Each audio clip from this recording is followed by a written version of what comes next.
Welcome back, Holotable Heroes, to another Galaxy of Heroes video. I'm your boy Scribble, and today we are going to be discussing Conquest once again. So, Conquest is coming to a close now, ladies and gentlemen. I know, get the violins out. I hope you've been farming all of your datacrons. I hope you've been red boxing, and if you haven't, make sure you watch my guides on it. I will help you guys, I will help you. But today, I really want to discuss about prepping ahead for next Conquest. When it comes back, what can we learn about this version of Conquest that is going to help us really accelerate our farms when it comes round in 2 weeks' time? All right, let's break this down.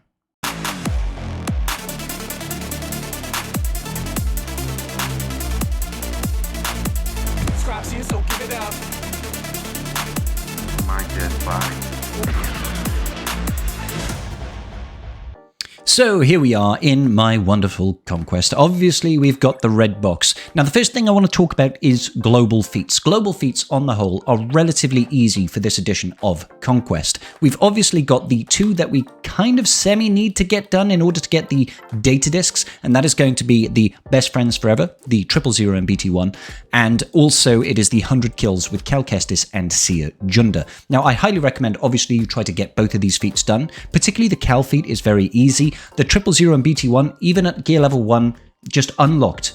Absolutely fine to get this. You'll be able to go in this with just strong teams. They don't even need to survive the battle. Just power through, get these data discs. So that'll help you get the Follow My Lead and the, which one was it? Unlimited Power global feats done as well. Now, if you haven't already seen it, think about this Cal Kestis one. I have got a whole video cheesing this one. Link is up here in the corner, right over there, if you want to watch how you can get, 60 plus kills in just one battle. Now, the thing for that particular setup, I was using the War of Attrition data disc. It is not necessary, ladies and gentlemen. You do not need to use that data disc. And I'm going to show you a quick tip on how to get that done just now. So, what we're going to do is I'm using an initial tether tech here. Tether tech is really, really useful, guys. You will start off that battle and the enemy will all have ability block. They won't be able to AoE or anything. And we've got Voluntary Vanguard focusing on JML. So they'll only be able to hit JML and it's only going to be basics. But I'm going to start off actually and put the weapons tech on Cal. If you don't have Voluntary Vanguard, you will have to put the tank tech on JML out of the gate. But this should make sure that these these Nightsisters cannot do anything for the time being.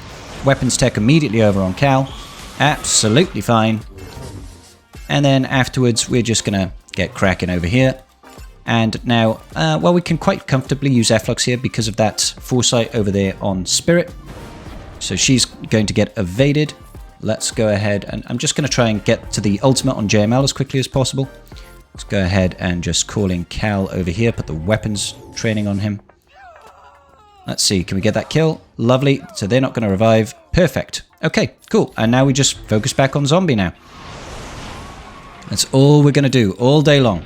Get those kills in with Cal. Focus on the zombie. Forever and always. Do. And this is all you have to do now, guys. Simple, straightforward. You do not need to have that... you don't need to have the War of Attrition. I'd say this isn't as effective because you'll probably end up getting a few less kills. But overall, it's still what I feel to be probably the best way of getting your Cal kills regardless. And you can still use Seer with this setup. It's not like you can't use her. Like that Nightsister Spirit isn't going to be able to do anything for us. She's never going to die because we're never going to hit her. We're never going to hit her. She's never going to get any of those debuffs on her.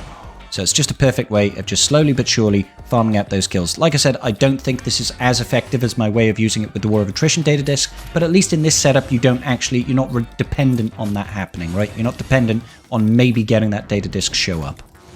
So just constantly going to get those kills. And I think you guys get the drift here. So like this cheese is still perfectly doable, perfectly viable if you don't happen to have that War of Attrition data disc. All right, so moving swiftly on. So jumping back over to the global feats, is this something that you should be considering? Now, I think most people need to make the choice.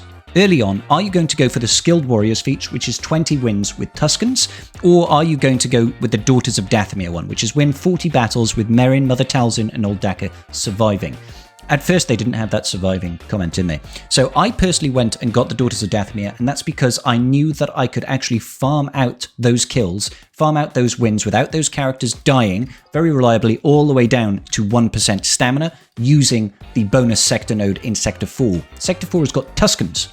Okay, so Tuskens over here are great because they've got 0 AoEs. So if I happen to have, say, Lord Vader, for example, and let's just say we'll throw in Wat Tambor. Again, if you want to get this to work, you'll need the Voluntary Vanguard data disk, so make sure that is a priority for you. And then we could just throw in the Nightsisters that we need, which is, I believe it's Talzin, Uldaka, and Merrin. You can see I've got rubbish gear on these guys, but it doesn't matter. Having that voluntary volatile accelerator with Amplify, Agony data disks and Voluntary Vanguard means that these guys will never be able to actually do anything. I just put the recovery pack or the med pack tech on Lord Vader. He's going to be the healthiest person. He'll always get targeted. These guys will just waste all of their attacks. Doesn't matter about the tether tech guys. We just start up, we do an AoE, and that's it. Game over. Wat Tambor can just get AoE kills. And I've tested this. I can run this down to like 1% stamina on the Nightsisters and 10% stamina on Lord Vader, and I will always win this battle. So I know that I can do that. I can get like 9 battles in one day, and then maybe 3 or 4 battles every other day. Okay, so obviously it's twice as many battles as winning with Tuskens, but unfortunately for me, I couldn't figure out a way of getting my low gear Tuskens to work on a bonus node. That's not to say they don't. If your Tuskens have got slightly better gear than mine are around gear 8, gear 9, with 2 GL requirements at Relic 4 and 5 respectively. I'll show you my Tuskens right now.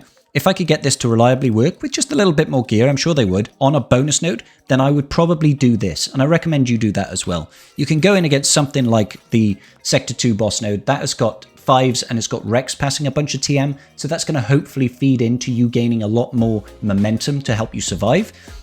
But I know that I can get these wins against the likes of Mon Mothma. That's a very easy way of me getting those kills, you know? So over here, we just do normal things. We still got that tether tech active, so this isn't really indicative of would we be able to win this fight normally. I don't think we would, personally. Not with this standard setup. But again, this is like... It's half as many battles, obviously. Half as many battles compared to the Nightsisters, but my Tuskens, I don't feel I can reliably farm as many battles per day. And when I'm going up against this Conquest Feats and I'm trying to figure out how to do it as easily as possible, what I like to do is try to get to the end of Conquest very, very quickly, forgetting about Global Feats for the time being, just get right to the end of Conquest and see what data disks I can unlock to make powerful comps so that I can come back and clean up the feats easier at the end. So I can use my Tuskens here. Again, we have the tether tech, but I don't think it's the best way for my account. If you have got better Tuskens, I'd recommend you go up against this tier 2 node because they've got all that TM gains and you'll be able to get those 20 victories in a couple of days, I imagine. If you just did 3 battles a day, you'd be able to get it done in, what, like 7 days or something like that, half the time. I wouldn't worry too much about global feats, is what I'm trying to say. When you're plotting your next run through Conquest, don't worry about, oh man, I've got to get in 4 battles a day with my Nightsisters. I've got to try and get, kills over time with Seer. Don't worry about it. Just think about those nodes. Plot where you're going to use your teams. How are you going to most effectively get those teams done? For global feats, I think it's easy. BT1 and 000, just throw them in with any GLs, go to the bonus sector node in Sector 1, fighting against those bounty hunters, take in your best squads and just throw BT1 and 000 in there and you'll fly by. You could even probably do it with a GG squad, GG, BB8, BT1, 000, and, I don't know, Magna Guard or something like that, and I guarantee you'll probably still win with a good data disk setup, and you'll be able to farm quite a lot of victories out of that. And then just throw them in with your GLs at the end. Just get 20 wins. You could do that in literally 2 days. You could do the Best Friends Forever feat in 2 days. So don't stress too much about global feats, is the main tip I'm giving you here. Sector 1. Sector 1 is really easy feats, guys. I actually cleared out all the Sector 1 feats with barely dropping a battle just by using standard teams throughout. So go back to my videos, think about what teams have got lots of evasion. You can use stuff like JML with GMY, gain lots of foresight. Hermit Yoda, passing lots of foresight. JTR with droids, lots of foresight, helps you get secret intel as well. 50 enemy kills with Jedi units, all you need to do is, well, that's essentially 10 battles. There are 14 battles in this sector.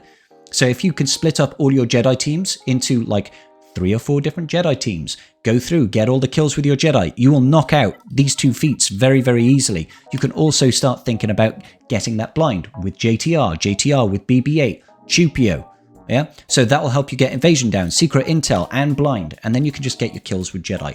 Don't worry about the Sector 1 feats so much. They are very easy to clean up. Focus more on trying to 3-dot every single one of these nodes first time. Don't waste your energy. Make sure, as you're going through, you are plotting. Check the hard path. See what the data discs are here. Try to think about the key data discs that you need. Look for things like Amplify Agony. Look for things like Zealous Ambition. Look for things like Ruthless Swiftness, Voluntary Vanguard. You know, these are key data discs, and it will make your life so much easier when it comes to farming feats if you have kept an eye out for these as you go through. Okay? Now, don't forget, when you're going through in the various sectors, think about useful teams to fight. Think about stuff like Phoenix that you'll be able to stack debuffs on and they'll never die. Think about stuff like the Zori leads Starkiller teams, not Zori lead, sorry, Xaereth leads Starkiller teams, where you can constantly keep them alive and farm a bunch of purges, you know? This sector here, I didn't do the Inflict Plague 200 times feat, but I'm pretty certain with my data disk setup, I could probably do that against a Starkiller node or something like that. So if you ever get the opportunity to find yourself going up against a Xaereth lead Starkiller team, I don't know if I've got one in this sector or not. Probably not by the looks of things. Let's keep on looking. Looks like no, but I'm sure that I could go in against that team and I could just farm out those purges if I wanted to, okay? So keep an eye out every single sector. What teams am I going to use? Make sure I get through as cleanly as possible and keep an eye out, checking every single node for the data discs. Make sure you're thinking of all the nodes that you want. Think about it. We've got Zealous Ambition still available in this data disk setup, but I think it is an oversight from CG. It is likely that they're going to remove those data discs when it comes to the next edition of this. So thinking about trying to get your Amplify Agony and your Volatile Accelerator is pivotal. It is such a powerful setup, guys. Keep an eye out for it is what I would say. The other thing I would say is the boss feats. Looking at the boss feats, when you're looking at stuff like Hokey Religions or the Galactic Legend one, what do they call it? Size Matters Not. CG might fix that feat come around to the next one, so it is just no Galactic Legend. But if it's not, make sure if you've got Jabba the Hutt, use Jabba the Hutt. Very, very easy. If you've got the Volatile Accelerator and you've got Amplify Agony, then throw in BAM lead Scoundrels. They absolutely destroy things and they barely need any stamina to make that work. So just think about trying to get those one taps each and every time you go through. Being clean and efficient with your energy is the best way to do it. And finally, the last thing that I would say, if you really want to get a head start on your next version of Conquest, when it comes to the end of Conquest, try to bring your energy down to 79 energy and throw 2 crystal refreshes in there. That will give you a boost, the maximum amount of energy you can have starting the next edition of Conquest. So you should be able to clear through all of Sector 1 and potentially all of Sector 2, depending on how many refreshes you're doing, just to power through and start getting those data discs early and start working on those global feats across time, okay? Alright guys, I want to call it there, but if you could let me know in the comments section down below what feats and tips have you got to give the rest of the community, because the more that we share, the better we can get this done, and the more efficient we can be, the happier we will all be. I want you guys to be getting that red box. I want you guys to be prepared for Leviathan, and I want you guys to be able to farm your datacrons quickly. God damn is it good to be alive today. Alright guys, peace out, and may the Force be with you.